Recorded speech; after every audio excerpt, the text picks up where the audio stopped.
A young disciple steps slowly into a dense forest cave.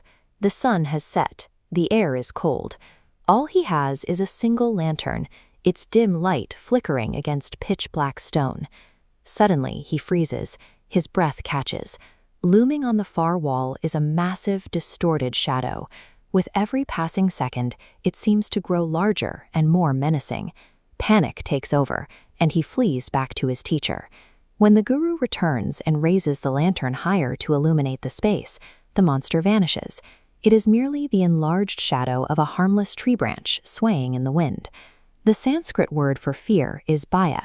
It is a biological and mental alarm system.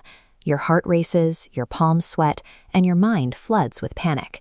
Yet the sensation that paralyzed the disciple is the exact same one that grips us today, whether dreading a failed exam, stressing over a dwindling bank account, or worrying about getting older. We spend so much of our lives trying to protect ourselves from these perceived threats. But what if the things that paralyze us are not actually real? What if our deepest anxieties are simply symptoms of a profound misunderstanding of reality? In the late 19th century, the philosopher Swami Vivekananda observed that the entire universe is bound by a strict law of causation. Every effect must have an identifiable cause. Fear does not arise spontaneously. It is an effect.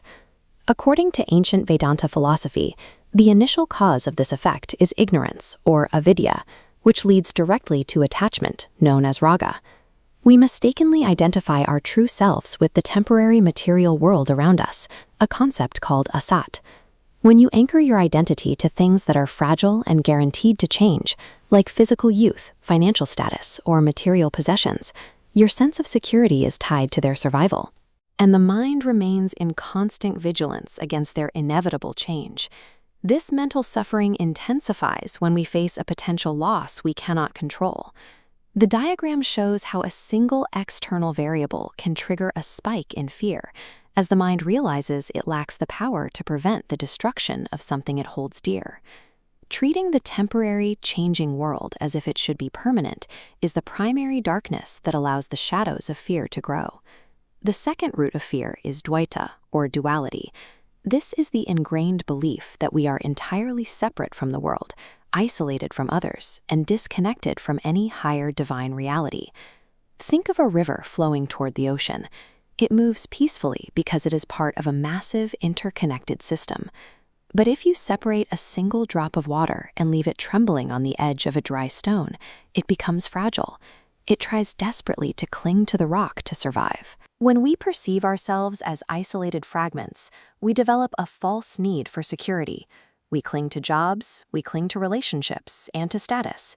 This perception of being disconnected drives a desperate urge to hold on, making the unknown something to dread rather than experience. Even if we understand these concepts logically, fear still feels overpowering in the moment. That brings us to the third root, samskaras. These are the deep, subtle mental impressions and grooves left behind by our past experiences and traumas. This diagram shows a neural pathway shaped by past trauma. Let's say a person was harshly criticized as a child. A deep mental groove of unworthiness forms. Years later, a neutral external stimulus, like standing up to speak in a meeting, enters the brain. Instead of processing it normally, the mind reroutes the signal through that old trauma pathway, triggering a massive, disproportionate alarm. Our ignorance, our sense of isolation, and these deep-seated mental impressions collectively act as a psychological lens. This lens warps our present reality, turning harmless tree branches into terrifying monsters. If fear is a mechanical process driven by misunderstanding, then the ultimate antidote is abhaya, fearlessness, and the pathway to abhaya is satjnana, or true knowledge. This requires a shift in identity. Instead of identifying with asat, the changing material world, you align yourself with sat. Sat is your true eternal self.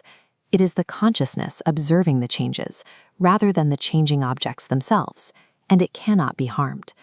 We see this fearlessness in the story of Hanuman. While crossing a vast ocean to find Sita, he encountered obstacles that tested more than just his strength. He declined an offer of rest on a mountain to prioritize his mission, and later outmaneuvered a demoness by skillfully shrinking his size to pass through her. These moments show that fearlessness is not merely a matter of brute force. It is the ability to think clearly under pressure, adapt to the situation, and remain dedicated to a higher purpose rather than your own immediate comfort.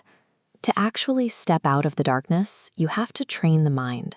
Practices like meditation and specific breathing techniques calm the mental disturbances that fuel anxiety. By regulating the physical body, you create space to observe your fears without being consumed by them. Another practical tool is seva, or selfless service. When you shift your focus outward to help others, the walls of personal fear begin to dismantle. True love and compassion leave no room for insecurity.